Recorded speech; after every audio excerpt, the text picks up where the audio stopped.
வணக்கம். கோயம்புத்தூரில் நல்ல மழை பெய்யுது.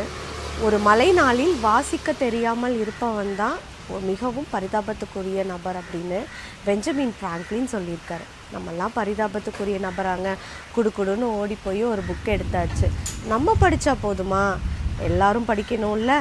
இதோ அந்த புத்தகத்தை பற்றி சொல்லட்டுமா? ஒரு குட்டி பையன் ஒரு கதை புக் எட்டு வந்து அப்பா கதை சொல்லுங்கப்பா அப்படின்னு சொன்னானா. அப்பாவும் அந்த புத்தகத்தில் இருந்த ஒரு கதையை சொன்னாராம். நம்ம எல்லாருக்கும் தெரிஞ்ச மனுநீதி சோழனுடைய கதை தான்.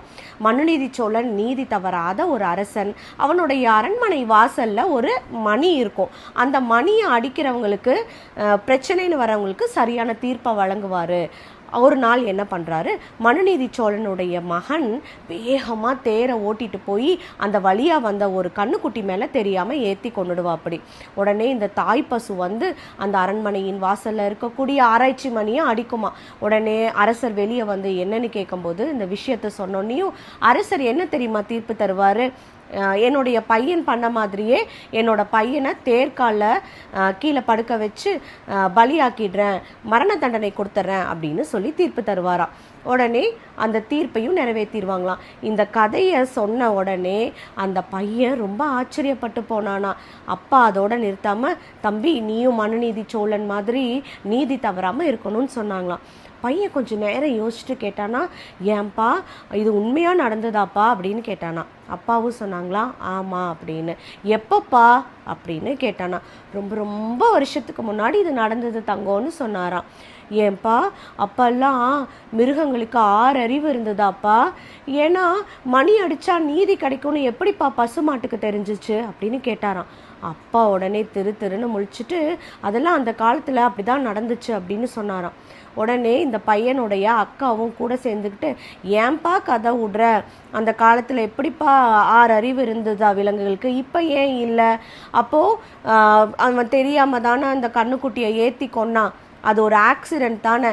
ஆனால் மன்னன் தெரிஞ்சே அவன் பையனை வந்து கொலை பண்ணிட்டான்.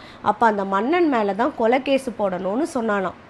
இந்த 2 குழந்தைங்களும் பேசுறதை கேட்டுட்டு இருந்த அம்மா கிச்சனுக்குள்ளேருந்து, ஏய் பிள்ளைங்களா அப்படியெல்லாம் பேசக்கூடாது, ஒருவேளை அந்த பசுக்கு ஏதாவது சக்தி இருந்திருக்கும் அப்படின்னு சொன்னாங்களாம். இதை கேட்ட உடனே 2 குழந்தைங்களும் கப்பு சிப்புன்னு ஆயிட்டாங்களாமா. இந்த கதையிலேருந்து நமக்கு என்ன தெரியுது அப்படின்னா, பிறப்பிலேயே ஒரு பகுத்தறிவு இருக்கிற குழந்தைகள் எது சரி எது தவறுன்னு கேள்வி கேட்கக்கூடிய குழந்தைகளை நம்ம பெரியவங்க கொடுக்குற அதீத நம்பிக்கையும் மூட நம்பிக்கையும் பகுத்து அறிஞ்சு பார்க்குற திறனை செயல் இல்லாமல் பண்ணிடுதோ அப்படின்னு தோண வைக்குதுல்ல. இதை எல்லாமே நான் இன்னைக்கு வாசித்த புத்தகத்தில் இருந்தது தான். ஆமாம், இன்னைக்கான உங்களுக்கான புத்தகம் என்ன அப்படின்னா, உங்கள் குழந்தை யாருடையது, இது ஜெயராணி அவர்கள் எழுதியிருக்காங்க. நம்ம குழந்தைகளை எப்படி வளர்த்தணும் அப்படிங்கிறது தெரியாமல் நம்ம இருந்தோம் அப்படின்னா நமக்கு இந்த புத்தகம் பெரும் உதவியாக இருக்கும்.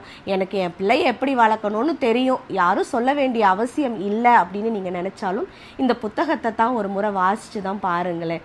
ஏன்னா ஆனந்த விகடனில் அடல்ட்ஸ் ஒன்லின்னு வந்த கட்டுரை தொகுப்பு தான், அதனுடைய விரிவாக்கம் தான் இந்த புத்தகம். நமக்கு ரொம்ப உபயோகமாக இருக்கும். நம்ம அவசியம் இந்த புத்தகத்தை வாசிக்கணும். நீங்கள் வாசிச்சுட்டு மற்றவங்களுக்கும் இந்த புத்தகத்தை சஜஸ்ட் பண்ணுங்கள். அன்பும் நன்றியும்.